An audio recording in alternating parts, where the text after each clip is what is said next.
Welcome to the Private Equity Exchange, the only summit bridging the gaps between limited partners, private equity funds, corporate executives, and entrepreneurs. With over 1,000 delegates, the Private Equity Exchange is the only venue where LPs, private equity firms, corporate executives, and entrepreneurs meet. Before the events, using our internet platform, schedule one-on-one meetings with delegates that matter most to you, and exchange far more than business cards at your deal meetings at the Private Equity Exchange. Gather great market insight with over 120 speakers and 6 tracks to choose from. The Private Equity Exchange, the largest private equity event in Europe for CEOs, funds, and LPs. You are looking at Restructuring and Turnaround, Chief Restructuring Officer, why they succeeded and how it works. Introducing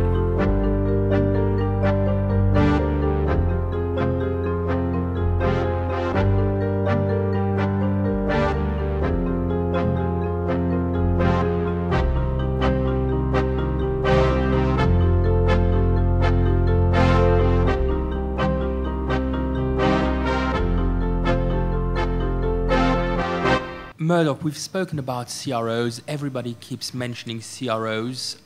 In France, you even have administrateurs judiciaires, sometimes wondering whether they are CROs or whether CROs are competitors or colleagues or, you know, somehow related. What exactly is a CRO? When should one use one? And what are the benefits of using one? The name CRO, or Chief Restructuring Officer, is something that has arrived from across the Atlantic. It's a common term in the States, and it's increasingly being used throughout Europe. What it is, though, depends on the circumstances, and it can either be an individual that is actually appointed as an executive to deal with those things, or it can simply be a firm that is brought in to assist with the process. And the CRO may be called that, may not be called that. It may, in the case of Meridian, it was simply that I was, I suppose, the senior guy at Kroll, Talbot, Hughes that was assisting, and we were financial advisors to the board. I don't think the name matters terribly much. The key is that there are 2 fundamental things that I think are necessary in a restructuring. One is that the company brings in some external help with experience of this sort of thing. As Iain said, he's never been involved in that sort of thing before, and he really hopes he never is again. And it's a very rigorous process. It's a very different process from most business experiences. And it is absolutely critical to have people who understand the process, who understand the players, and who can guide a board through very difficult legal issues relating to when you're getting very close to insolvency. It's very important that the board understands where the line is and has the right advice all the way through. The other thing, though, that is really important in a restructuring is to recognize that any restructuring process is incredibly time-consuming. And if management does not recognize that, they can become absolutely, totally sucked into the process and spend all their time, all day, every day, sitting in lawyers' offices, in bank meetings, dealing with the crises that are happening, and completely ignoring the business that they're supposed to be running. And so it is absolutely critical, in my view, that there is a new structure put in place. Existing management need to be heavily involved in the restructuring process. It is the business, but they need the time to continue to run it, because especially these days, and Meridian is a very good example, these days where you've got very, very highly leveraged structures, there is usually a good business underneath that. Just maybe a business that's not performing as well as it might have done, but nevertheless a good business that needs to be run. And if it's ignored, life is just going to get worse. So management mustn't spend all their time doing it. And that's why you need people at a senior level to come in and work alongside management to try and take some of the restructuring burden away from. So that's the what, and that's the benefit. When? Well, I mean, I'm biased, I know, but I think, you know, as soon as there are signs of a covenant breach, is when management should try and start to involve external experience.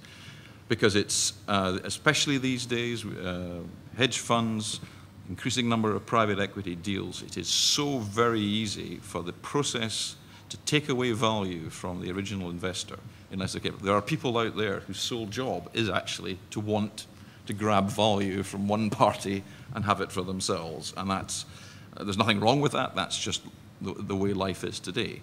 But it's very important, I think, for anybody to recognize the signs, to recognize how easy it is to trip up over covenants, and to make sure that as soon as there is any sign of doing that you're prepared and know what to do before the situation gets too bad.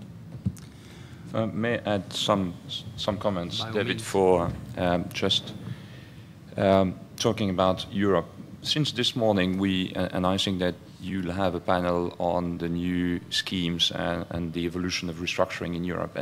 And we all know, and Jean-Pierre Falgas said that there is a cultural gap between the way we operate, and sometimes we operate well in France or in Germany or in Spain or Italy, but there is a conflict between some techniques that are imported from the US through London or directly from the US. But all that is conflicting.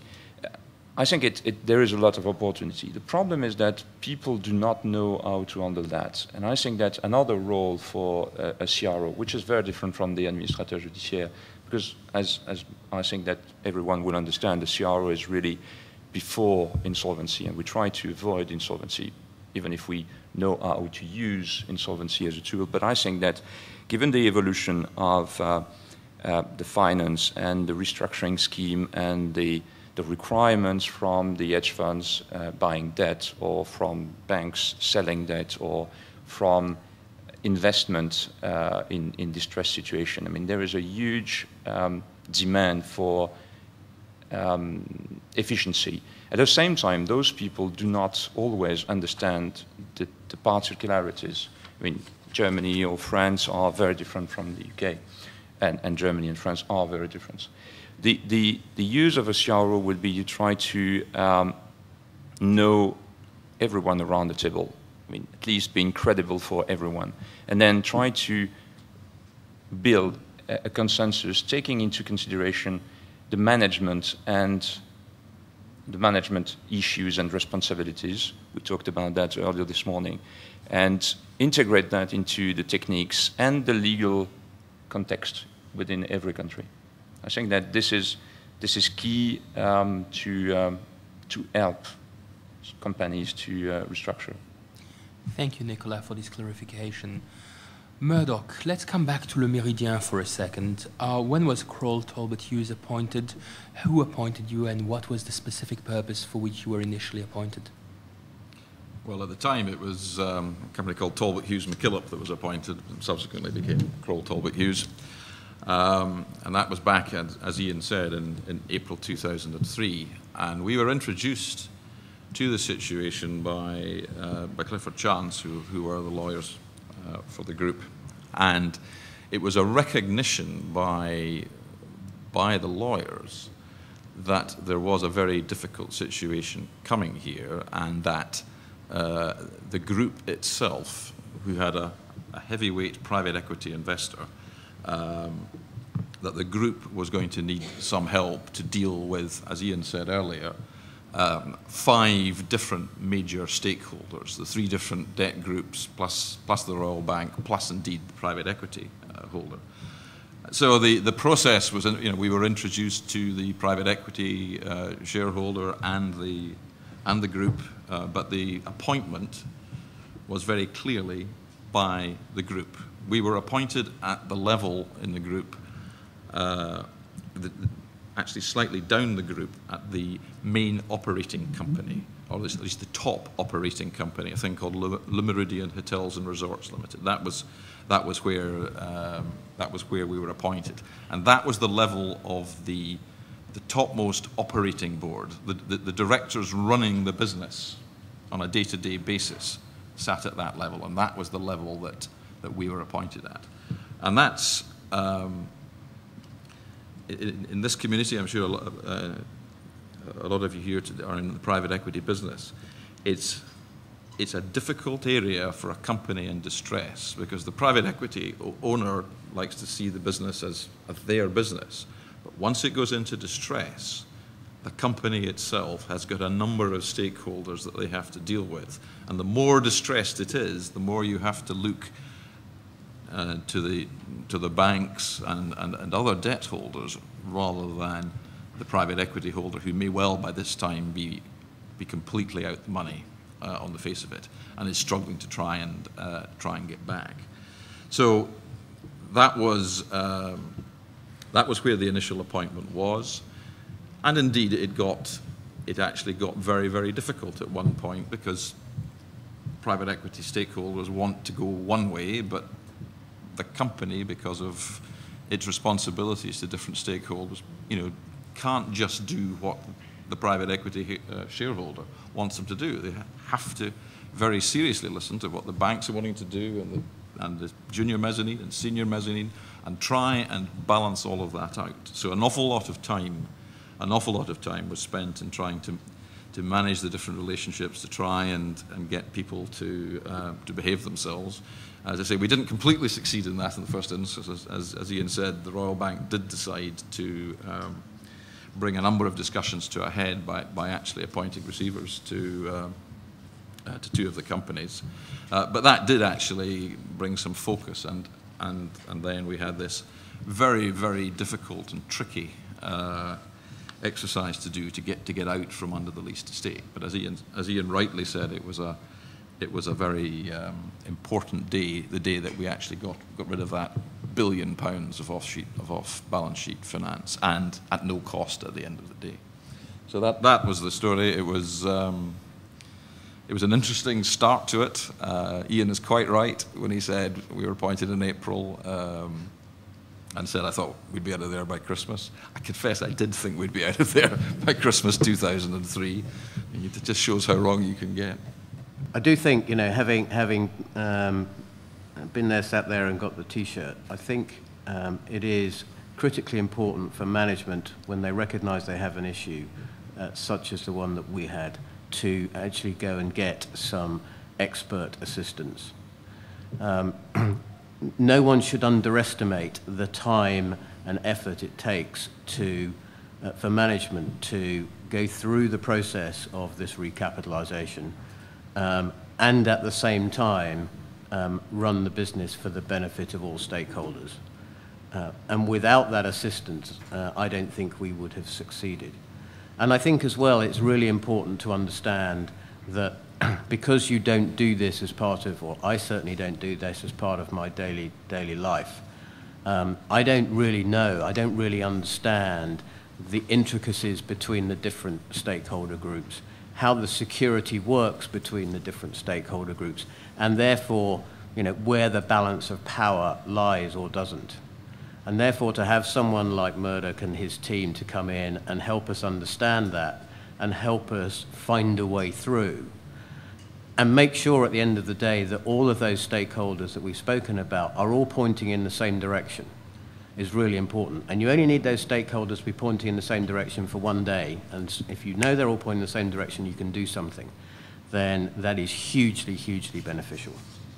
Iain, the initial crisis at Le Méridien appeared to have been dealt with by November 2003, if I recall right from your slides. That's when you'd solved the UK problem with about, I forget if it's £1 billion or €1 billion coming in. What else did the board and the CRO need to do that took another 2 years? If you recall, what I said was that in November of 2003, we'd actually got rid of the £1 billion of off-balance sheet debt, and investors could then really focus and understand what they were going to be investing in on the way forward. And essentially, that was the Meridian brand, that was 135 hotels in 56 countries.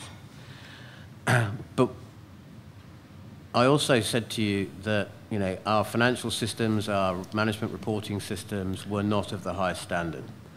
And that, as I said to you, led to a lack of confidence amongst our stakeholder and possible investor group.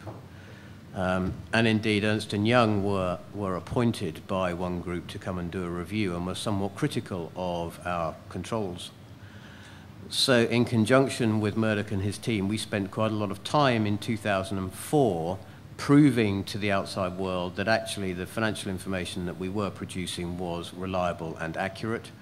We spent a significant amount of time in improving our cash reporting systems, and we started to embark on the process of unpicking the map that I first showed you. And if I told you that that probably took somewhere in the region of 24 man-months to do, in terms of getting the intercompany balances sorted, they were all in different currencies, in different functional currencies, and restructuring the group, that was a mammoth exercise. And again, that's one lesson I've learned, and that is, don't let your group structure get totally out of control. Having said all of that, of course, we were still in default of our bank facilities, and we hadn't actually found new equity and new debt facilities. And that really we didn't really find those until the end of 2004. So 2004 was a year where we were able to manage the business, we were able to demonstrate financial competence, and 2005 was then spent in actually, reeling in the fish, having caught it at the end of 2004. I think there's an interesting lesson in the Meridian for the private equity community, because Meridian was part of Compass Group. The financial systems at the time were all integrated with Compass Group. And the deal was, when it was bought, and it was bought very quickly, and there was quite a competition for it, but the deal that was cut was that, as far as the financial systems were concerned, the group would have to be self-sufficient with new financial systems within 60 days of closing, which was an extraordinarily short time. And the short answer was something was patched together, but it wasn't nearly enough. And it probably wasn't very robust in the first place. But being cast adrift like that just made matters even worse. And in terms of cash forecasting, all sorts of things, it was really, really very difficult. And I think it's an important lesson in any private equity deal like that, just to look and see what is happening. But one of the other things that began to get very, very difficult in terms of actually sorting out the detail was that, if you recall, the original structure was there was senior mezzanine, and junior mezzanine finance, and the junior mezzanine creditor, another institution came along and bid for the senior and senior mezzanine debt, but not the junior mezzanine. And the junior mezzanine creditor preempted and bought the senior debt. So the senior mezzanine slice was left in existing hands. And then it started to trade.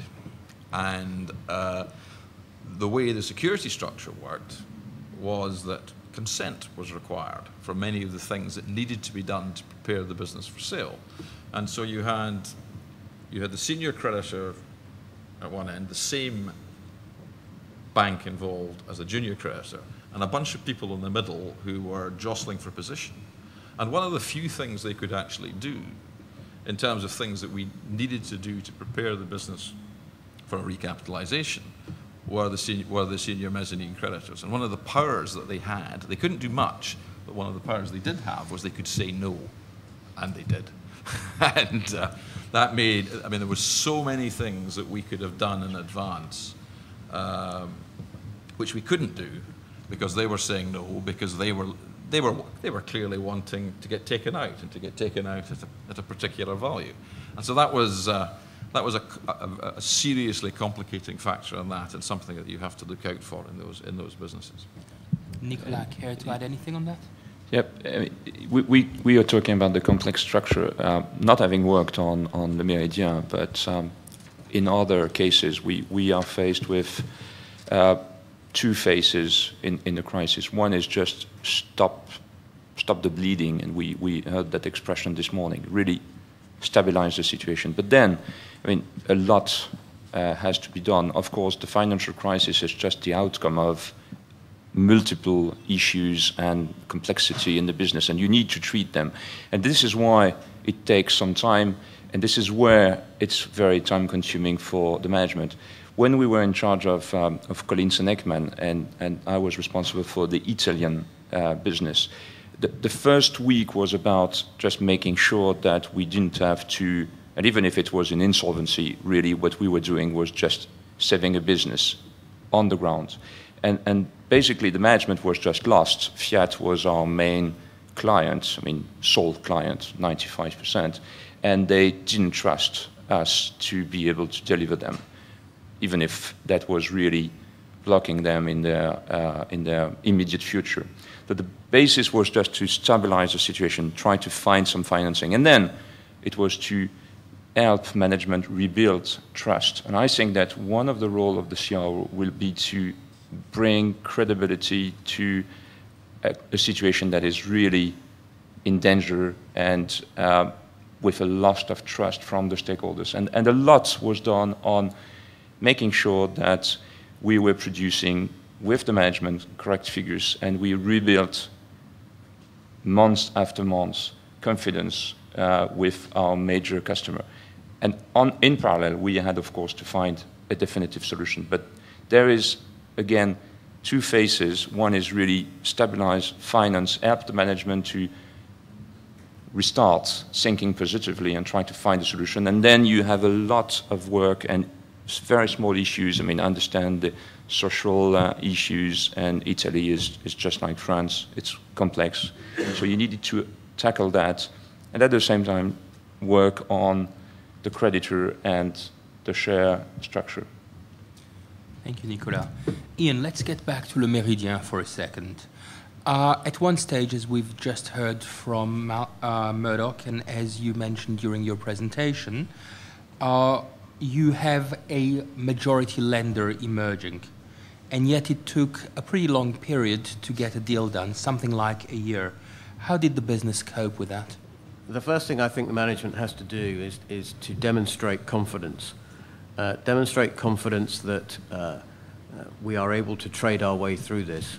And that confidence then has to be taken down right the way through the business. I think we were extremely fortunate that we lost very, very few people through the whole of the nearly 3 years of the restructuring process. And part of that was due to the strength of the brand, but I think part of it as well was due to the fact that we were able to demonstrate for the vast majority of the time that actually, we were going to survive in some way, shape or form. We just couldn't articulate to our employees exactly what form that would take. I think also what you have to do during that time, and we've touched on it before, but I think it's really important, is management has to be given the ability to manage, and therefore it needs additional resource to deal with the very real issues that are out there. And we were able to do that in 2004. 2003, as Murdoch said, we spent an awful lot of time in bank meetings and trying to stabilize the external situation. And in 2004 and 2005, we were able to actually manage the business to grow value for all of our stakeholders. And again, one of the other things I've learned is that my responsibilities as a director of a company are to all stakeholders, not necessarily to one or an equity player in particular. We also went through a massive period of due diligence. I think we probably had about 3 large hotel chains come through the Meridian books during 2004. And again, you need to focus management on managing business and get other people to deal with the creation of data rooms. And we ended up having 2 massive data rooms of all the information that you could ever wish for Meridian, and therefore just allowed those people who wanted to do the due diligence to go away and get on with it. And I think as well, why did it take 2 years? I think it took a long time, as I said earlier, to get people comfortable that the financial information that we were producing was accurate. And we were able to demonstrate that this was a brand that, could trade on its own so long as it didn't have this rather ridiculous debt mountain that was sitting in the background. I think one of the other things, and I think this is an important thing for private equity players, the complexity of the structure that you saw on the chart was just historical. It was there were vehicles put in. A lot of the structure was for tax acquisition. A lot of it was for debt acquisition. A lot of it was for actually building stakes in companies, and a lot of the structure was redundant, but nobody had done anything about it. And so, if as a private equity investor you are buying a business that's been around for a while and usually has grown up by acquisition and grown organically like that. I mean, one of the things that I would encourage a private equity investor to tell them to do very, very quickly is get your structure tidied up, because it is an enormous burden on any business, an untidy structure like that. But it's a huge burden if you start to hit financial problems, especially in a global nature. We had late filings, we had bankruptcy threats in different countries, we had huge difficulties to get some sort of audit opinion out of different people in all sorts of jurisdictions. And all of those things were hugely complicated by the complexity of the structure. So any company I'm involved in, I say, get it tidied up and do it now, because if something goes wrong, this structure will just make life so much harder to fix the problem. Thank you. Speaking about complexities, Nicolas, complex security structures, multi-jurisdictions, complex businesses, sometimes complex financing. What does it inspire to you? And, can you relate this to the issues faced by the Méridien? The Méridien was definitely a very multi-jurisdictional restructuring, very complex. I'm not going to add on that. But what we see now is, and this is key for the restructuring, we are in Europe, and we need to make sure that everyone understands that there is regulation and there is different legal frame everywhere. So this is basic, but usually, as Iain said, we are very surprised to see that some U.S.